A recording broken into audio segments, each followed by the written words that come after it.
ഇവിടെ കുഞ്ഞാലിക്കവിടെ അവൻ ഉറക്കം. പൂനെയിൽ 2 ദിവസം രാവും പകലും ഉറക്കം തന്നെയായിരുന്നു. എന്നാലും വണ്ടിയെ കയറിയ തൂങ്ങും. ഒരു കാര്യങ്ങള് ശ്രീധരേട്ടാ, ഇപ്പൊ തന്നെ ആവശ്യത്തിനായല്ലോ. ലോഡും വണ്ടി കൊണ്ട് പോകണ്ടല്ലേ? ലോഡും വണ്ടി ആയാലെന്താ? ശ്രീധരനാണ് വളയം പിടിക്കണതെങ്കിൽ വണ്ടി ശ്രീധരൻ പറയുന്ന പോലെ കേൾക്കണം. കേക്കും. നീ എടുക്കും. എന്ത് പറ്റി ശ്രീധരേട്ടന്? ഇങ്ങനെ തോന്നിയോണ ഒരു കുടി ഉണ്ടായിരുന്നില്ലല്ലോ. നാരായണു, നീ ചാരായം വിൽക്കാനിരിക്കുന്നോ അതോ കുടിക്കാൻ വരുന്നവരെ മുടക്കാനിരിക്കുന്നോ? നിന്റെ മോലാളി ഒന്ന്. നിനക്ക് ഈ ഷാപ്പി ജോലി വാങ്ങിച്ചു തരാൻ പറ്റുമെങ്കിൽ അത് കളയിക്കാനും എനിക്ക് പറ്റും. ശ്രീധരേട്ടനായതുകൊണ്ടാണ് ഞാൻ പറയണത്. അതിന് നീ എന്റെ ആരാ? നിന്റെ പെങ്ങളെ കെട്ടിയിട്ടൊന്നുമില്ലല്ലോ ഞാൻ. പെങ്ങളുടെ കല്യാണം കഴിഞ്ഞു പോയി, ഇല്ലെങ്കിൽ കെട്ടിച്ചേരായിരുന്നു. അയ്യോ വേണ്ടായേ, മതിയായി. നമ്മുടെ രവി എവിടെ? അവൻ അമ്മാന്റെ ചായക്കടയെ കാണും. അവൻ ജീവിക്കാൻ പഠിച്ചവൻ. കള്ളും ചാരായം കുടിച്ചൊന്നും കാശ് കളയും. പിന്നെ കുടിക്കണമെന്നുണ്ടെങ്കിൽ കണ്ടവരുടെ ഓസ് കിട്ടണം. നമുക്ക് എന്തോന്ന് നോക്കാൻ.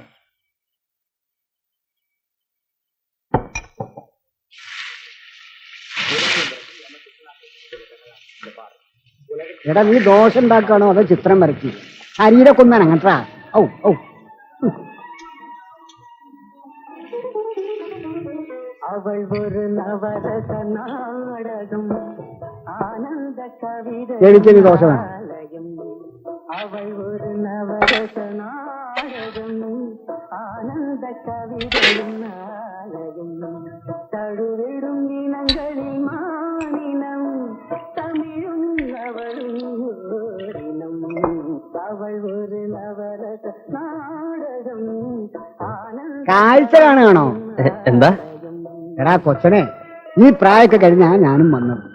നിനക്ക് ദോശ വേണോന്ന്? ദോശ വേണ്ട, ഇച്ചിരി ഇറച്ചിയുടെ ചാറുതാ. ഈ ചാറിങ്ങനെ മോന്തി കുടിക്കാതെ ഒരു ഇറച്ചി വാങ്ങിച്ച് തിന്നടാ. തിന്നണതിന് വിരോധമൊന്നുമില്ല, പക്ഷെ കാശ് ചോദിക്കരുത്. അതിന് നീ എന്റെ അളിയനോ അച്ഛനോ? ആര് വേണമെങ്കിലും ആകാം. അളിയനോ അച്ഛനോ മരുമോനോ. ആ രവിക്ക് ഇറച്ചിയുടെ ചാറിട്ട് കൊടുക്കണം.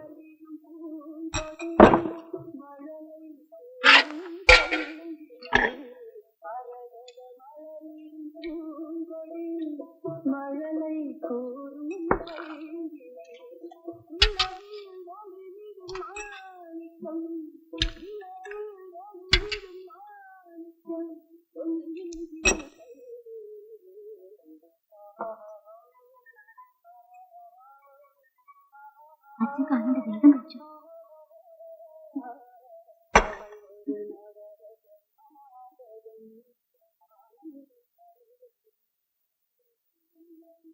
ഉറക്കം വരുന്നെന്നും പറഞ്ഞ് കിടക്കാൻ പോയ പെണ്ണ ഇതിനകത്ത് കിടന്ന് തിരുവാതിര കളിക്കുന്നു. ഞാൻ പൊക്കോളാം എന്റെ അമ്മേ. ഓരോരുത്തർ അവിടെ ഇരുന്നിട്ട് ഓന്തരെ പോലെ നീര് കുടിക്കുക. ചൂടൻ താറാമുട്ട പൊഴിക്കുന്നത് ആർക്കെങ്കിലും വേണോ? വേണോടാ രവി? വയറ് ഫുള്ളായി, വേണ്ടമായി. എന്നെ പൊള്ളിച്ചു ഈ കാലം. അമ്മണി ചൂട് കുറവായിരുന്നു. ഞാനല്ല, നീയാണ് എന്നെ ഇടിച്ചത്. ഞാൻ ഒരു തെറ്റും ചെയ്തിട്ടില്ല.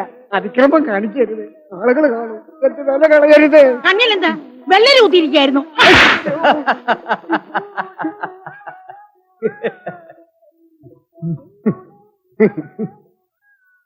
എന്റെ പഴയ സ്വഭാവമായിരുന്നെങ്കിൽ അവളെ നാഭിയാചവിട്ടി കരക്കേറ്. എന്റെ പരമേട്ടം ഒന്നും മിണ്ടാതിരി. ഇനി അവരെ ഇന്ന് കിട്ടണോ? എന്റെ അളിയൻ എന്നെ പല പ്രാവശ്യം വന്ന് വിളിച്ചതാ. പരമോ, നീ എന്റെ അടുത്തേക്ക് പോരെ, നിന്നെ ഞാൻ നോക്കിക്കോളാന്ന്. ഇവളി മോളി ആലോചിച്ചിട്ടോ ഞാൻ. അല്ലെ ഞാൻ എന്റെ പാട് നോക്കി അങ്ങോട്ടാ പോവും. അമ്മാനെ ചായ തന്നിട്ട് പോ. ചായ എടുക്കാൻ തന്നെ ഇടയിൽ പോണത്. ഞാൻ വിചാരിച്ച അളിയന്റെ അടുത്തേക്ക് ഉടനെ പോവാണെന്ന്. രവി പോണ്ടടാ. ഞാൻ റെഡി. വാ.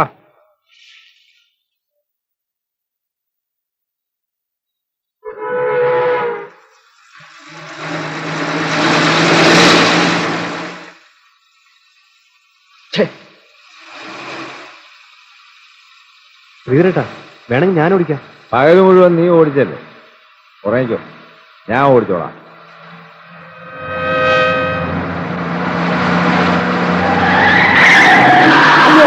അവനെ പുറത്തിടാ.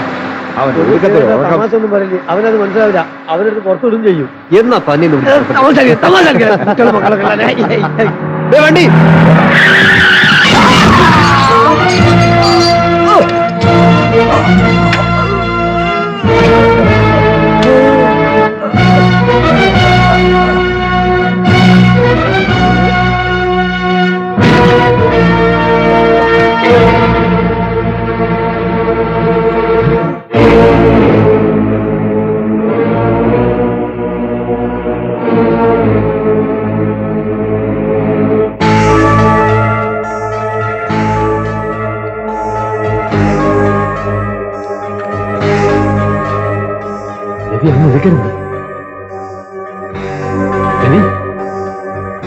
ആരും ഓർമ്മിച്ചില്ല.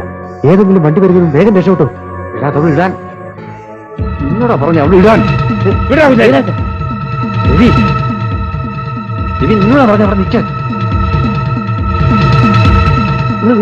ആരും വരുന്നതിന് മുമ്പ് പെട്ടെന്ന് വണ്ടി എടുക്കണം. വരി നടക്കേന്ന്. അല്ല അതാ ഏതൊരു വണ്ടി അതുണ്ട്. നിങ്ങൾ കയറി വണ്ടി കയറി വണ്ടി ഇരിക്കും.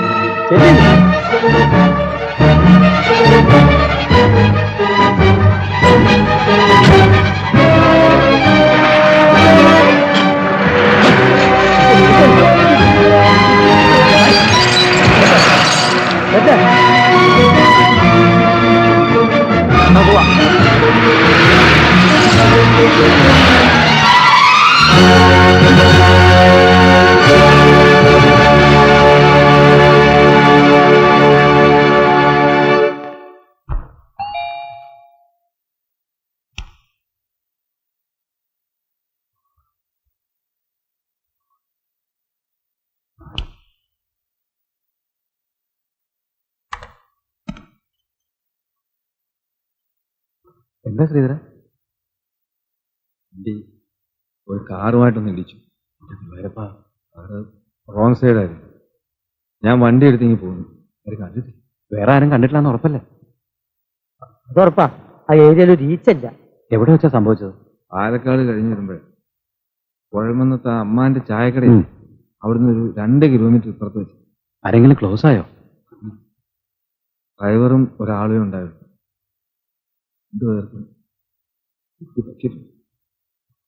ദേവിയോ?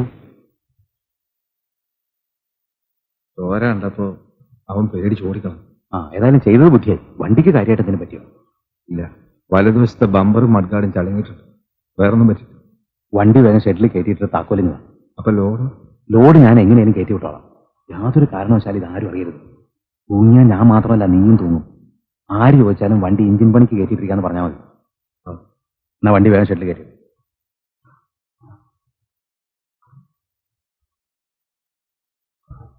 ഓരോ വയ്യാവേലിയോ.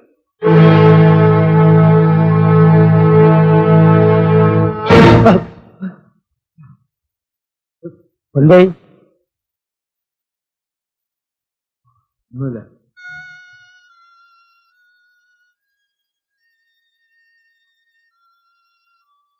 ആ കുപ്പി എവിടെ?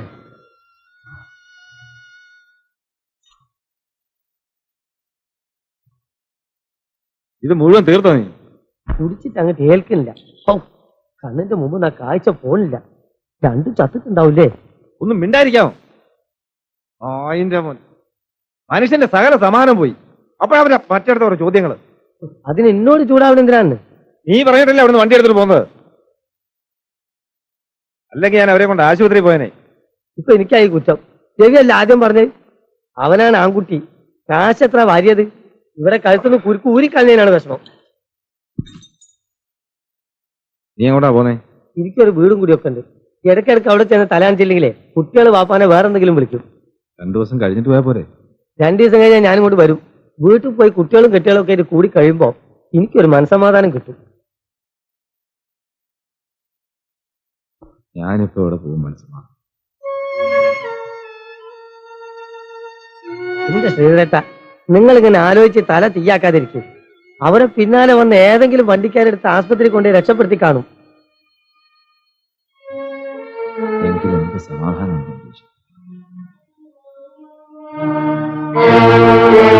നിങ്ങൾ എന്ത് ചതിയാ കാണിച്ചത്? ഞാൻ വിചാരിച്ചു നിങ്ങൾ കുറച്ച് മാറ്റോടെ നിർത്തുന്നത്.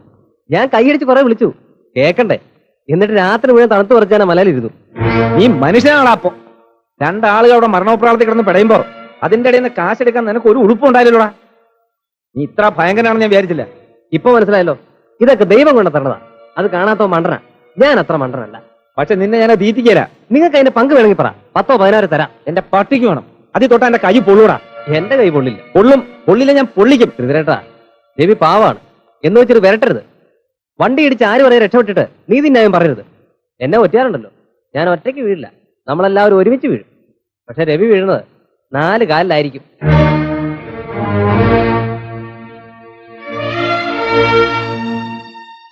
എന്നാലേ ഓ, ഞാൻ പോയി പോലീസ് പറയട്ടെ. നിങ്ങൾ എന്ത് ഭ്രാന്താണ് പറയുന്നത്? പറയാൻ ഇന്നലെ വണ്ടി അവിടെ ഇട്ട് ചെന്ന് വരേണ്ടിയിരുന്നു. ഇപ്പൊ അത് വെറും മോട്ടോർ അപകടമല്ല, അറിയോ? അവര് നമ്മുടെ വണ്ടിയുടെ നമ്പർ മനസ്സിലാക്കിയിട്ടുണ്ടെങ്കിൽ അത് പോലീസ് പറയില്ലേ? അപ്പൊ നമ്മളെ പിടിക്കില്ലേ? പണം കട്ടുകൂടി ആവില്ലേ? നിങ്ങൾ ഇങ്ങനെ വേവലാതിപ്പെടില്ലേ? നമുക്കും ചെന്ന് അന്വേഷിക്കാം എന്താണ് അവിടുത്തെ സ്ഥിതിഗതികൾ എന്നൊക്കെ.